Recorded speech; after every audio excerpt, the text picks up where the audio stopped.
very exciting. And we are live on the Gamification Revolution. Welcome, everybody. I'm your host, Gabe Zickerman. This is Season 3, Episode 7 of the Gamification Revolution. For those of you joining us live, welcome. We're here with our special guest today, Mark Koerner from Keas. Hi, Mark. Hello, everyone. So Mark's joining us from San Francisco today. I'm in beautiful, sunny, if a little bit muggy, New York City. And for those of you who are with us live, as a reminder, you can ask questions of Mark or me by clicking on one of the buttons that's somewhere on your screen right now that says submit a question or camera. And if you actually have a camera and a question, we may bring you on board. You can actually ask your question live, or you can just type it in the chat. We'll bring it on as the conversation progresses. And Mark is here, luckily for us. But one of the topics that you can see, one of the speakers that you may see is co-founder of Keas, Adam Bosworth from G Summit, spoke in April along with me and 70 other folks. If you're interested in checking out the results of that, the video from Gamification Summit, you can go to gsummit.com and view that, check it out. There's a link down below for you if you're watching with us live. Okay, so Mark, what does Keas do? So Keas is an enterprise platform, and what we really do is help employers engage their employees, and specifically around their health. And by doing this, we can understand, or the employers can understand their workforce. And then for the employees, we help them to understand their health risk. And when they do that, they can build healthy habits around their health risk. And it's fun and it's social ways for them to interact around these habits.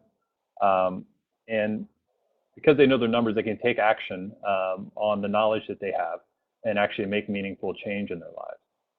To break it down, so it's engagement and then making change through the employees and for the employer. So, I mean, a million questions come up, and I'm sure the audience is also going to have a lot of questions for you. But so here's a kind of overarching question. Why do employers care about the topic of employee engagement? And what does it even mean when you say employee engagement? What does that mean to you guys? Yeah. So what it means is, especially with the HR groups within organizations, they have a ton of things they need to communicate out to their employees. And open enrollment, they have training that they do, and these all are coming from different vendors and from different places. And there are a lot of times there's tools they use once a year. So it's hard for them to reach out and communicate with their workforce in a way that's meaningful. What we found is by engaging the workforce, we actually introduced a tool and around the positive message, which is your health and wellness, where they want to come to our site, where they want to play, where they want to spend time. And therefore we have the platform and the vehicle to be able to reach out and connect with the employees and help communicate things that are important to the employer. But is it just about health? I guess my confusion is, or is it about like overall employee engagement? I'm sorry, you cut out for a second. I missed the question. Is it just about health, or is it about overall employee engagement? We're focused in health, and that's where we spend most of our time. But as we spend more time with the organizations, we just understand that there's more to it than that. But this is the core of the connection. So around the health and wellness, for those organizations that don't allow Facebook inside of their company, we finally have a social feed where they feel good about the connection that's happening because it's around the positive message. So that's really the core and the starting point, which just opens up all other types of opportunities in terms of reaching out throughout the organization. Are employees skeptical or cynical about their employer's interest in their health? I've been out to to meet with a lot of our clients, and in doing that, we also meet with those who use it. And there is some concern. You won't get away from that for sure, but that's not our goal. Our goal is to help. But there is some concern about, will this be used against me versus is this here to help me? And really our message here is we want to give information. Right now there's a lot of great information out there. It's just complicated, or it's in papers. It's in a way that no one will use it or digest that. So we try to organize that information in a way so we can actually get it out to an employee or any end user at that level, and have them be able to absorb it and make change in their life. Do they have to want to make change in their life? You've mentioned it a couple of times. You said make change in their life. Do they have to like really want that, or do you think you can help them do that even if that's not something they want? It's like anything. I think there are those who want to make the change and they will adopt right away. There are those that are on the fence who will be easier to change, to move over to make change. And then there will be those who are skeptical about it. And this is where, we're a long-term approach. So we want to be within the organization for a long period of time because it's exposure over a long period of time and you continuing to hear about it, which will make those who are least likely to adopt day one to adopt farther down the road. So it's really the early adopters in organizations are going to be those who they know something's wrong with them. They want to make a change. Then there are going to be the others who's just like, I know I should get healthier, but I'm not quite there yet. And the social component comes in because then they can see others using this. And you get the peer pressure of hey, they're doing it, I can do it too. And Right. it's really pulling them in that way. And that's why the social fabric is so important for us. Okay, so how do you guys come to the gamification topic, and what's the sort of history? I've had lots of interesting conversations with Adam over the years about it, but what from your perspective, what's the kind of elemental lesson there for you guys? Yeah, it's the positive feedback that come from games. So gamification is kind of a term for me. I'm still trying to get comfortable with and understand. I come from a gaming background and also from working in film. And what I see in that is just the components that allow you to continue to want to learn. So you are getting information, you're actually learning, and there are hurdles that you have to get over. And once you get past that hurdle, you get a reward, which makes you want to continue and go to the next level. So it's that idea that we're putting into the product. It doesn't have to be a game per se, but that idea of reaching, knowing that you're learning. Games are really about learning something new and then being able to continue on along your path at your own speed. So you focused a lot on learning, but when you're talking about people with health and health behavior change, what are you teaching them? So the behavior change is actually the first step is to actually start to make commitments to set goals for the week. And whether you do them or not, you can at least check them off. So it's starting to go in and tracking your habits starts to build awareness. And then the second part of that is, I think, and this is the hardest hurdle. Like it's easier, I think, to be able to teach someone about something because it's not taking that extra effort. But once you have to take action and jump into exercise, that's a bigger hurdle. We get there, but that's the piece that's most difficult for us and the biggest challenge. But it's great when you finally see those who are learning, like, oh, I need to limit my calorie count each day. I also need to exercise. I can't just exercise and expect to get healthier if I eat huge portions. So it's the combination of that knowledge and then going out and setting goals to actually take action on it, where we then get the great testimonials inside of our news feed, like, hey, I lost 25 pounds in the last 3 or 4 months. All these great stories that come through and make us I feel like we're guess, really making the change that we want. yeah, I mean, I guess my question is, just to be a little bit more pointed about it, which is something that often comes up in this topic. I feel like when we talk about learning, like that kind of construct, with the construct about, eating and weight loss and so on, I feel like that ends up being a crutch for a lot of products or services that don't want to go that extra mile and actually like be responsible for the behavior change.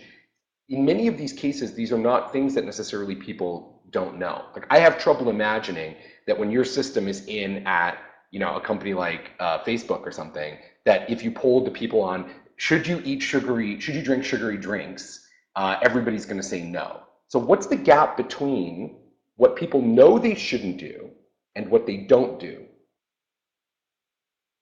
Yeah, I mean the gap is taking some kind of action, and right now there's kind of there is a disparity for where this information lives. So what we do is we actually take biometric data and HRAs and HRQs. We're able to build out a profile that the player can see What's an HRA on and an their page. HRQ? Sorry, because I don't know. So health risk questionnaire and health risk assessment. The Okay. questionnaire, I call it that because it's usually a shorter version where we're sussing out what the health risks are for an Like, do you individual. smoke? How much do you weigh and stuff like that? Right. Yeah. Then the biometric screenings are actually from blood tests where we can pull in the data and understand what, do you have high or high cholesterol, good cholesterol, like all of those things. So those show up on the profile and show you the range that you're in. So what's important here is not to scare them away with it, but to show them where there are risk areas. So the gap is when you actually see that and understand the risks that are associated with it, that you now have a place where you can go and interact with that data directly on Keas. So we can recommend content through our quizzes. We can also recommend goals that will be meaningful to the risks that you have. Now, we don't force you to go out and take action on those risks, but we give you suggestions because it's very important for the user to also feel like they have control over what they do from day to day. And So, so that's where we're bridging that gap. okay, so two questions come up right away. The first one from Ivan, which is a great one. Do you ask people about their food habits, what they're eating? We do. We ask them like how many servings of fruits and vegetables are you having each day, each week, and those are some of the things we try to improve over time. And then, of course, my other question for you is you said we don't want to scare them. Can I just go back to that for 1 second? It seems like Absolutely. a lot of health behavior change effort, like certainly if you go visit your doctor, it's a lot of like, actually, we do want to scare them, right? This is going to kill you. Trans fats are going to kill you. Like sugary drinks every week, it's like something's going to kill you. Can you talk about what you guys know about the effect of that kind of negative or fear-based reinforcement and how it helps or doesn't help change behavior? Yeah, what we found is we don't want to send someone into coping mode so that they, the risk or like they get such bad news that they just feel like they're hopeless and there's nothing they can do. Uh, Ideally, we're catching people before the risks are too bad, or it's more in a yellow area where they can make change and stay away from the risk area. Uh, what we don't want to do is like overpromise on being like we're not going to say we're going to solve your health problems here. We want them to go see an expert and talk to a doctor. What we want to do is provide the information for the things that they can prevent, and then the things that are more serious, they should go seek out expert advice to have that taken care of. So we're not going to be able to solve So that's anything, a but what we do, because we're a platform, is we can point to the right content through different programs. Like if someone is diabetic, we can offer a partner for them to go to that will be more meaningful for that specific disease. So this is a very interesting idea. I just want to probe for another second. You're talking about kind of like yellow level of alert. So Hmm. is that idea sort of a little bit like kind of Csikszentmihalyi's idea about being between anxiety and boredom somehow? So you're trying to like bring the state of alarm above the You're talking limb, about but flow, below right? total freakout? Yeah, I am. Um, yeah, I think you could look at it that way. But I do, like that is the place where if you're like I'm 40 now. At my age, if I start to see yellow areas, I want to live a longer, healthier life to be around my kids longer, and also just feel better. So if I see those yellow areas, it's just like, oh, here's an area where I can make improvement and make change. I'm going to go after it. So it starts to drive that type of motivation. Can you give us an example of what something like that kind of looks like? Like if you had to describe kind of way you might phrase um, a yellow sort of alert to somebody about a health issue? Well, it comes straight out of well, when you get the blood screenings through our biometric partners. They have, and I don't have them all in front of me now, but they have very specific reports that give you the desired range and then the out of range. And so when you're close to, like an example would be when you're pre-diabetic, those are the areas where you could, really change your diet and start to make change in what you're eating day to day to make sure that you don't cross that threshold and that you still go to green actually, if you could actually pull back from it or stay in that area and not actually become diabetic. So it's really that's the area where like a good example where it's going to be mostly around diet. Exercise is always a part of it. It's across exercise, nutrition, and stress management. But there you could point more towards the things that will help you um, reduce sugars from your diet. Interesting. So if you're just joining us, we're on the Gamification Revolution. I'm your host, Gabe Zickerman, and we're here with Mark Koerner from Keas, joining us live from San Francisco. And of course, Mark's boss slash co-founder, Adam Bosworth from Keas, a speaker at G Summit. You can watch him and other speeches at gsummit.com. So, Mark, while we're talking, Michael posts something in the chat. Thanks so much for the input, Michael, about needing fun injected into his habits. And you're a former game guy, former film guy. How important is fun in this kind of health behavior change space that you're playing in? I think it's really important. So we want to strike the right balance of giving a profile and information so that you understand your numbers. But I think the biggest part is engagement. And so the fun that we have is trying to engage them around activities. Like now, as we are able to validate steps through pulling in information through Fitbit, one of the things that we're doing is uh, challenging head-to-head against others for how many steps can you get in a week, and then see who will get there first. And you can do that with a group. You can do that one-on-one. And so those types of things are driving challenges that will also make you healthier. So that's on the action end of it. And then the way to learn about your health, we have quizzes that we give that will provide information about a specific topic and then give you some information or give you feedback on how to make changes that will keep you healthier. And also, when you find something you like, you can share it with your friend and have them take it. And if you're an advocate and get others to come onto the site and take that, we actually reward them for this as well. For that Um, advocacy. yeah, So for that advocacy. So I talked about, so just want to go back for 1 second. You just talked about competition, and in my book that just came out, Gamification Revolution, we devote a whole chapter talking about employee workplace health and wellness as a key strategy that companies are using with gamification to get an advantage over their competition, to lead the market. In fact, I think we talk about Keas in the book, if I remember. So one of the things is when you look at examples, case studies of employee health and wellness, they often are competition oriented. Some of the best known case studies are organized around competition, like the guys who built that stair climbing game in London with the Oyster card. The competition examples you talked about, Charlie Kim, talking about his case study at Next Jump, which is a great example of it. How important is competition, and what do you guys know about the power of competition in this context? Yeah, it really comes back to the social component of it. So, um, you know, our findings are when people are on teams or they're socializing on the site, uh, they, are 3 to 4 times more likely to stay engaged. And it's really about that healthy peer pressure. And the biggest example that we see now, if we're sending out like throughout the company, hey, I just got 15,000 steps yesterday, and then I found that I only had 12,000. It just drives a little bit of rivalry and competition where you want to do better and one up, especially if you know that person. So it's a combination of face-to-face contact that you have in the office space, along with the virtual socialization as well.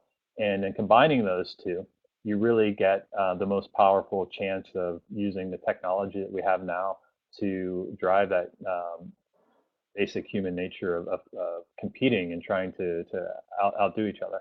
So does this actually in a way even maybe provide a kind of healthy outlet for competition? Because it strikes me that in many of the case studies, the competition that's described in the online health, gamified online health case is not the same way that people interact with each other live and face to face. Is that what you guys find? Yeah, I mean, it depends on the case. Like sometimes the interactions are similar, and they just use the social feed as a tool, as a way to continue to reach out when they're not face to face with that person. But there are also, as many people that want to have the head to head or compete with other people on the site. There are those that want to compete with themselves. So we try to provide the tools as well, so that you can actually, if you're more of a introverted person who doesn't want to reach out to others, that you could, um, try to best yourself versus besting others, and make sure the incentives are in place for that to work as well. How do you know who's who? How do you know who wants to plan a team and who doesn't want to plan a team? Well, it's pretty easy. Like there's those that want to be on teams tend to join teams. We always are continuing to try to make it easier for others to jump onto teams as well. Another thing we're really pushing for as well, so you don't have to necessarily be on a team, but if you want to reach out and socialize more and connect with someone head to head, you can do that. Um, And you also, we can look at the numbers and see those that are competing are playing on the site on their own, and they're not on a team, but still racking up a lot of points and participating with the content. What's important for them to keep them engaged long term is we allow them some way to reach out to the rest of the community where it doesn't have to be a competition based. So you have to allow this transparency between individual and team play. Do you have to always allow both individual and team play? So what happens in cases where there's like only one or the other? I try not to do that.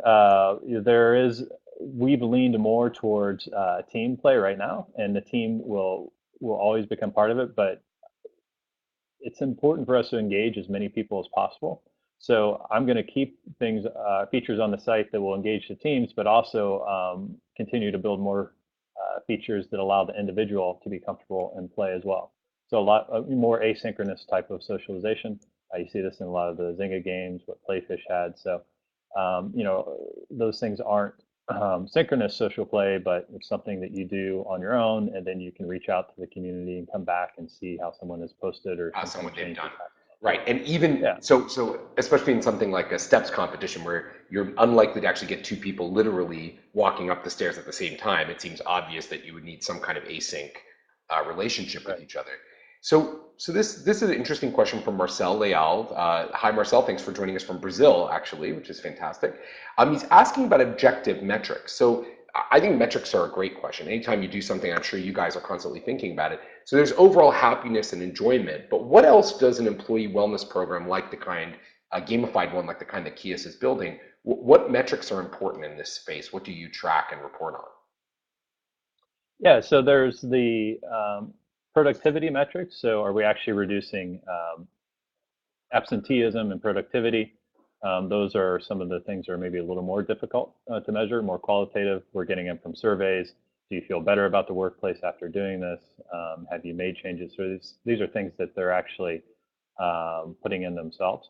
So we can report back on that. We do have, we also know if people, like for instance, I'll take an example of smoking. If they identified as a smoker when they come onto the site, we can see 9 months later, a year later, if they stop smoking. If they've stopped smoking, it's very easy to associate the costs with that particular disease. It's well documented with between the top and bottom line growth. There's around let's say around $7,000 per employee that stops per year in savings.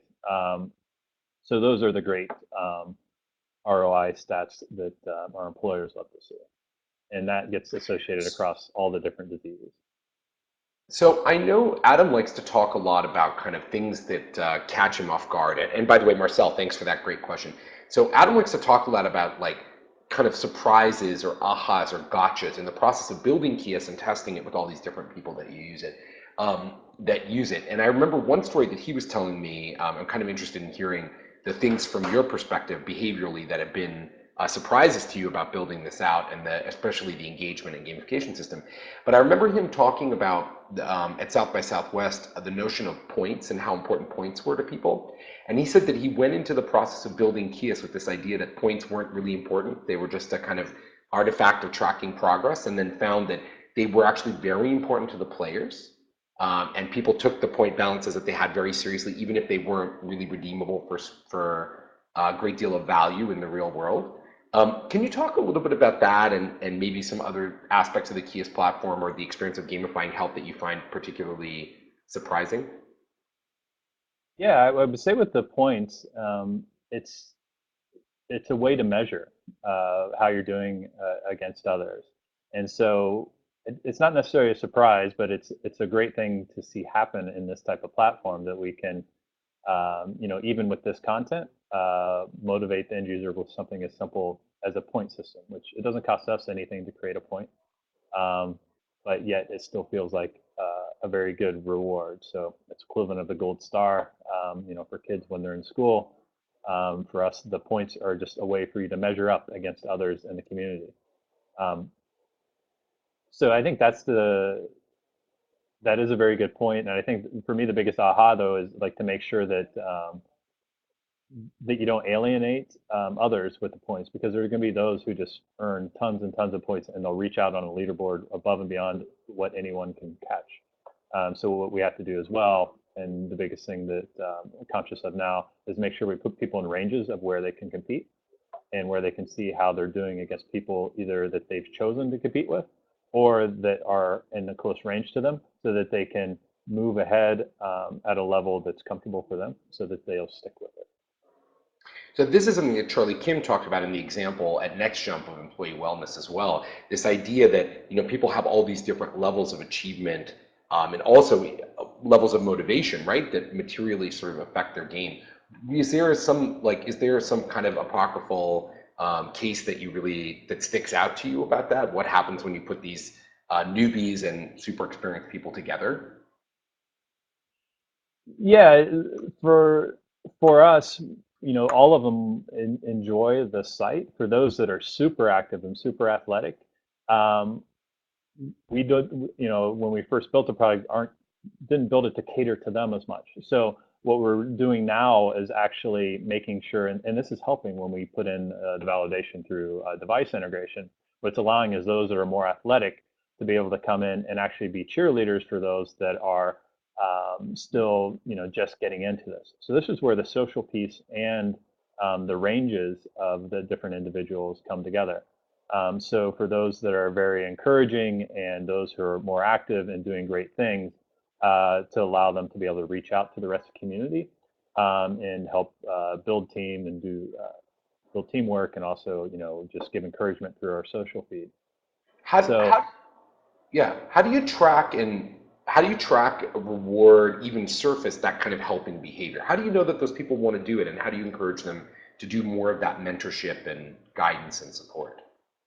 Yeah, we get it from, it's getting feedback from our customers. So when we go talk with them, a lot of the most active on the site reach out to their managers and talk about how they want to improve Keas and work with others on the site. So we're getting it that way, and then also just monitoring our news feed and see how those interact. And you do just see over time those who stick with us for long periods and really reach out and try to be advocates for others on the site. So they reveal themselves, and then they also they ask for things through our support and also through our newsfeed. That suggest they might be into the helping behavior. Do Yeah, you into the do you helping have a and system? how can they do it? Yeah. Do you have some system for recognizing them or for allowing their peers to recognize them for that? Or do you just sort of leave that up to whatever happens? We do, and it's something we continue to improve. So we have an indicator that goes around the frame of their profile for champions on the site right now, and we work with our clients to identify who those champions should be. And that's a great advantage of being an enterprise, is we can actually go out, and it's not like going directly to consumer where they're so we wouldn't know where they are or how to connect with them. Here we actually have the opportunity to connect with them face to face, or reach out within an organization. So those advocates are a great help to us in getting others engaged on the site, because we can be strategic about who we reach to and who they can connect with within an organization better than we would be able to do just on our own. So a great question from Amy Baskin, actually. Hi, Amy. Thanks for being here. Amy, a speaker at this past G Summit as well. So Amy's asking about privacy, and this is something that often comes up in the healthcare gamification space. You've talked about leaderboards. You've talked about putting people on teams. At some point, those stats are measuring some degree of people's health and wellness, or their performance in health and wellness. Are people sensitive about that at all? How do we deal with privacy and gamification of wellness? It is, and that's one of the, this is one of the biggest things that it's a big change for me. Like when I was making purely, games for entertainment and didn't have to worry about this. But now we go, like this started in my last position when I made games for kids. We went through the safe harbor policy for COPPA compliance to make sure that no personally identifiable information is shared. Now it's more around the high-tech security and HIPAA compliance. And we do have safe harbor as well, just to make sure that none of the information is shared that is private. So PII stays PII, or stays private information. And setting up all of our processes and procedures internally to make sure we're keeping the data safe. But what about the just the disclosure of like sort of any stats and stuff? I'm sure that you guys are following those best practices, but like if you were making a leaderboard of people losing weight, okay? Hmm. Think about it in the Keas context or in the context of like a gym. Is a question I get asked often. How do you represent that without making people feel uncomfortable, or are we kind of past that point of worrying about that? No, no, they have to opt into that. So it's you have to make that choice. So the information that you get is for you, and then when we share, you opt into sharing. So some people won't be comfortable sharing that. Others do it to get motivated more and are willing to expose that information. So certain things they won't be allowed to share, like their blood work or anything like that. But there will be some stats if there's competition around steps or weight, where they're comfortable sharing that with the person. Those are things they will have to opt into to be able to participate with. Got it. So it's all about this kind of opt-in option, which I think is a sort of big kind of topic. I have one last question for you, Mark, and then we're out of time. The one really big thing that comes up in the enterprise gamification space, and you kind of touched on it, is this question of employees opting in to the system overall or not kind of opting in. And I've long contended that when it's your company kind of coming at you or your boss coming at you, and saying you need to do this thing, no matter how fun that thing is, it suddenly feels like something you have to do. How do you balance off those two things when you're trying to encourage employee health and wellness inside an enterprise that's ostensibly paid Keas money, right, to put a platform and wants its employees to use it for various reasons? Yeah, this is where I think we're in a good place. With our clients to date, they've positioned us and they've offered us more as a gift to their employees, which I think is really important, rather than this is something that you have to do. And it's in that messaging, and it's also in the tone of our site and the way that you interact with it, where I think they really feel that it is that. And that is our goal, is to make this a fun way for you to engage in something that's healthy. So I think it's more in the presentation than anything else. We work closely with our clients to make sure we communicate that when it goes out to them.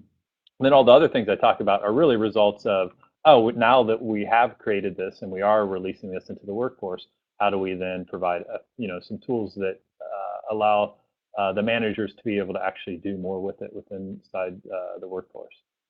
It really sounds like as experts in the field, you're bringing a lot of that to your clients, which I'm sure they love. And for those of you who are interested in finding out more about Keas, they're at keas.com or at KEAS on Twitter. Mark Koerner from Keas, thank you so much for joining us today. Thank you. And if you guys want to see more from Adam of Keas or any of the other 60 or 70 speakers at G Summit, you can check out gsummit.com. There's a link down below your screen. I've been your host, Gabe Zickerman. I'm on Twitter at @gzickerm. This is the Gamification Revolution. We'll see you again next week with another great guest and another topic about how to create engagement with employees and customers. In the meantime, everybody, keep having fun. Thanks for joining.